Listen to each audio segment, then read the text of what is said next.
صدف reports دیکھنے کے بعد اپنی امی سے کہتی ہے، گھر کی قیمت لگوانے کی بات دل کو کھٹک رہی تھی، چلیے ان رپورٹس کو دراز میں رکھیے اور میری طرح ڈریے مت۔ زاویار ٹھیک ہے، ماں کی آنکھوں میں آنسو آ جاتے ہیں اور وہ رپورٹس کھول کے دیکھنے لگتی ہیں، پھر دراز میں رکھ دیتی ہیں۔ صدف زاویار کو آ کے بتاتی ہے، رپورٹس میں تو کچھ پتہ نہیں چل رہا، ٹھیک ہو تم؟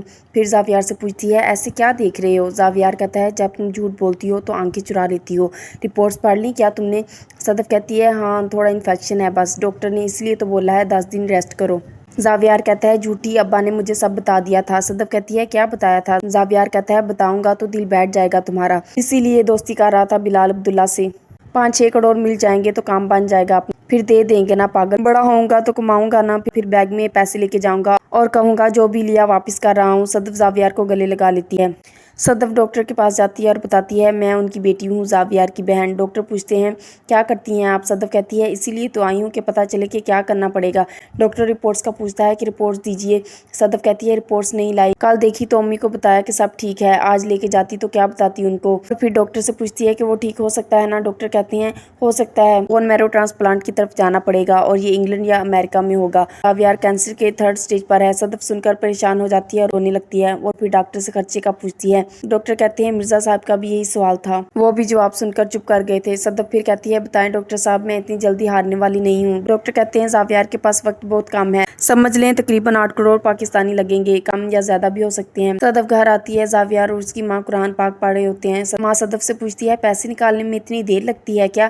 پتہ ہے 2 گھنٹے کے بعد آئی ہو۔ صدف کہتی ہے، یہاں کی سب ATM مشینز خراب تھیں، اسی لیے دور جانا پڑا۔ صدف پیسے ان کو پکڑا دیتی ہے اور زاویار کی طرف دیکھ کر پریشانی کے عالم میں اندر چلی جاتی ہے اور کمرے میں جا کر اونچا اونچا روتی ہے۔ زاویار بھی کمرے میں آ جاتا ہے اور صدف سے پوچھتا ہے، ڈاکٹر کے پاس گئی ہو نا تم؟ کروڑوں کی بات کی اس نے؟ صدف کہتی ہے، نیچے چلے جاؤ تم، امی کے کانوں میں بھنک بھی پڑ گئی تو قیامت آ جائے گی۔ زاویار صدف کو کہتا ہے، اگر تم ایسے ہی روتی رہو گی تو 2 دن میں بھانڈا پھوٹ جائے گا، لیکن صدف خود کو سنبھالنے کی کوشش کرتی ہے۔ زاویار صدف سے کہتا ہے، اب 2 گھنٹے امی کے سامنے مت جانا۔ صدف زاویار سے وعدہ کرتی ہے کہ تم مجھ سے زیادہ جیو گے، ورنہ بس امی ہی رہ جائیں گی اکیلی، اور بہت رونے لگتی ہے۔ صدف ہمشا سے ملتی ہے تو ہمشا اسے کہتی ہے، شروع میں بہت ڈر لگتا تھا مجھے، زاویہ نے میرے جوائن کرنے کے 2 دن بعد ریزائن کر دیا، میرے تو پسینے ہی چھوٹ گئے۔ صدف کہتی ہے، زاویہ کون؟ ہمشا کہتی ہے، سینئر تھی میری، بڑی نٹ کھٹ ہوا کرتی تھی۔ صدف کہتی ہے، اس نے ریزائن کیوں کیا؟ ہمشا کہتی ہے، معلوم نہیں، میں نے فون کر کے پوچھا، اس نے بتایا ہی نہیں، کہنے لگی کوئی اور بات کرو۔ پھر ہمشا کہتی ہے، مجھے جاب تو کرنی ہی تھی نا، میری فیملی مجھ پہ ڈیپینڈ کرتی ہے اور اس سے اچھا پیکیج مجھے کہیں مل نہیں سکتا تھا۔ وہ ایسا بالکل بھی نہیں ہے جیسا اس کے بارے میں کہا جاتا ہے۔ صدف کہتی ہے، شراب پیتا ہے؟ ہمشا کہتی ہے، ہاں۔ صدف کہتی ہے، لڑکیوں سے مراسم بھی ہوں گے اس کے؟ ہمشا کہتی ہے، ہوں گے۔ صدف کہتی ہے، پھر یہ کیوں کہتی ہے وہ ایسا نہیں ہے؟ ہمشا کہتی ہے، لیکن 1.5 سال کی جاب میں آج تک اس نے مجھ سے کوئی فالتو بات نہیں کی۔ مزے کی بات یہ کہ پچھلے 1 سال سے میں اس کے ساتھ بیٹھتی ہوں، اس کے سارے کام میں خود کرتی ہوں، یوں سمجھ لو جب وہ پاکستان ہوتا ہے نا تو میں اس کے ساتھ ہی ہوتی ہوں۔ صدف پوچھتی ہے، میں جاب کر لوں؟ ہمشا کہتی ہے، ہاں، مجھے تو کوئی پرابلم نظر نہیں آتی۔ صدف کہتی ہے، اس نے شادی کیوں نہیں کی؟ وہ 30 سے اوپر کا ہی ہے۔ ہمشا کہتی ہے، وہ میرجز پہ بلیو نہیں کرتا۔ صدف کہتی ہے، پھر تو اس کے افیئرز بھی ہوں گے۔ ہمشا کہتی ہے، تم وہاں جاب کرنا چاہتی ہو یا اس کے افیئرز کے بارے میں معلوم کرنا چاہتی ہو؟ اگر تم ڈر رہی ہو تو ڈر کس بات کا؟ لڑکی کی مرضی کے بغیر نہ افیئرز چلتے ہیں اور نہ ہی گناہ ہوتے ہیں۔ ہمشا آفس میں عمار سے کہتی ہے، مبارک ہو تمہیں، صدف بلال عبداللہ کو جوائن کر رہی ہے۔ عمار کہتا ہے، نہیں یار، امپوسیبل۔